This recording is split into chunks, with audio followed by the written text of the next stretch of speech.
For many people like me who are interested in writing and editing, or who even got a degree in English and creative writing, working at a Big Five publishing house is a dream come true. The Big Five publishing houses, which include Penguin Random House, Macmillan, Hachette, HarperCollins, and Simon & Schuster, are seen as the cream of the crop when it comes to the publishing industry. Editors and authors are drawn to them because of the high caliber of books that they produce and the reputations of the authors who are published by them. As a result, editorial jobs at these Big Five publishers are quite competitive and difficult to get. Working in the editorial department at a Big Five publishing house was my dream job when I was coming out of college.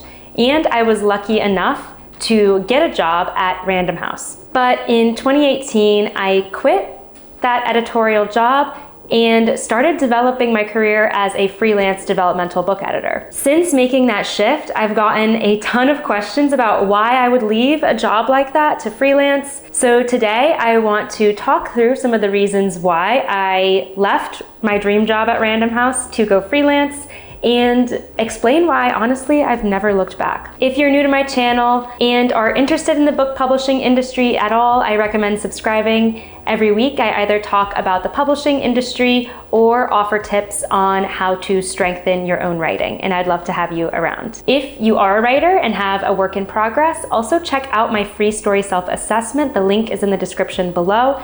It's a worksheet designed to help you identify the strengths and weaknesses in your own work and take it to the next level. You will also get opted into my newsletter that is launching soon with exclusive tips and resources. The first and probably the biggest reason why I left my position at Random House to freelance was that it allowed me to do more of what I love, which might sound counterintuitive, but the truth is that editors at Big Five houses do a lot more than sit around and edit books, which is what they were hired to do. In fact, many times editing falls at the end of their to-do list and is pushed to work on nights and weekends instead. That's because at the end of the day, Big Five publishing houses are large corporations, and as such, there is a lot of admin work that needs to be done during the day. Editors are ultimately not only responsible for editing, but have their toes in a lot of other departments too, like design and publicity and marketing. So they have to attend things like cover design meetings, and they have to help write the jacket copy that goes on the back cover of a book. They also have to send out advance copies of books that they are working on to other authors to generate buzz and get blurbs. So there's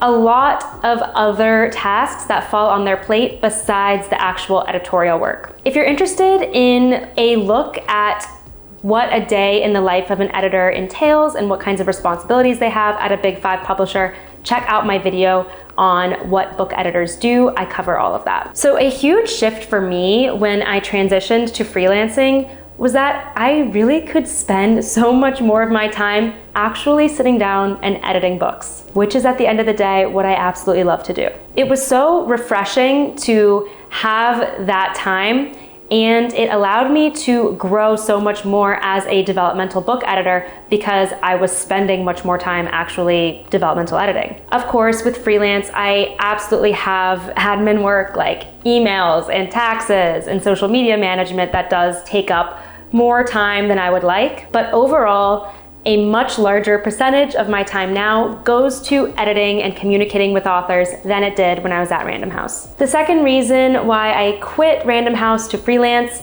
was that I can work more flexibly. One of the factors that spurred my decision to leave my job in the editorial department was that my long-term boyfriend got a job in Boston, and we were currently based in New York at the time, where all of the major publishing houses and literary agents are headquartered. I never envisioned myself leaving New York because, as I mentioned, that's where the publishing industry is centered.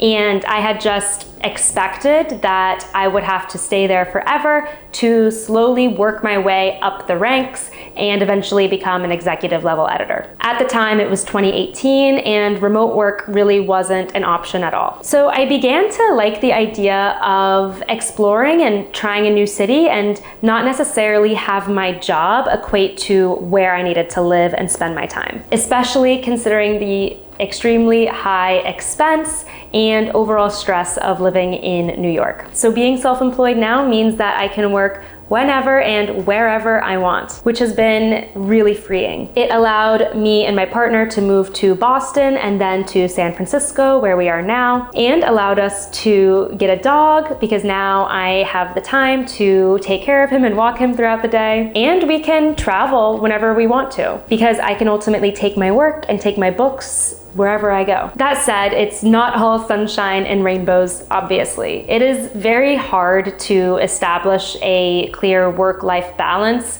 when you work for yourself and work from home because you have no designated office hours or holidays. This is something I'm admittedly still working on and continually trying to improve on. But overall, I definitely do prefer the flexible working environment versus going into an office and being expected to commit certain days and certain hours. The next factor that went into my decision to leave my dream job was that freelancing actually allows me to reach many more authors. I am able to connect with and speak with and help so many more emerging authors now than I ever would have if I had stayed at Random House for these past years. That's because in a publishing house setting, you are working with a select list of authors whose books you are helping ushering through the publishing process. And the publishing process in a traditional publisher takes years, so it's really nice to develop those longer term relationships with those authors, but you ultimately don't see the results of your labor for a long time, and there's ultimately only so many authors that you can support at any given moment. Now, because I am solely committed to the developmental editing portion of the publishing process, I'm actually able to work with more authors, and I'm able to reach and connect with authors who I never would have encountered otherwise. These are authors who don't have agents, who have never published anything before. They're authors I work with who are in Germany or Dubai or Australia. These are authors that I likely never would have made contact with if I worked in the corporate publishing world. And it has been so rewarding to make those connections and help them push forward their writing and publishing dreams. And sharing these YouTube videos has allowed me to connect with more than 11,000 of you, which I am so grateful for. It's something I never expected from this channel and something that is just so incredibly rewarding to me. The last reason that drove me to quit my job at Random House to freelance was that I'm able to choose my own projects. In a publishing house setting, as I mentioned, you are working with a certain number of authors and you are typically also working within a select number of genres that are considered your specialty within the publishing house. In an ideal world, the genres that you cover at the publishing house align perfectly with your interests and what you like to read for fun and your specializations, but that's not always the case because it is ultimately a business decision and they want to make sure that they have editors to cover all different genres that the imprint has committed to. So sometimes you do need to take on a project that maybe doesn't exactly suit your tastes or interests. It's also harder for you to break free from the genres that have kind of been assigned to you if you ultimately want to do that, because you have to then convince the higher ups in the editorial department that you are the right editor for this different genre, even though that hasn't been the type of work you've been doing within the editorial department thus far. Also, anytime an editor leaves or transitions to a different imprint within the publishing house, their authors and books have to then get reassigned to the other editors. So most editors will often have books and authors on their list that they have inherited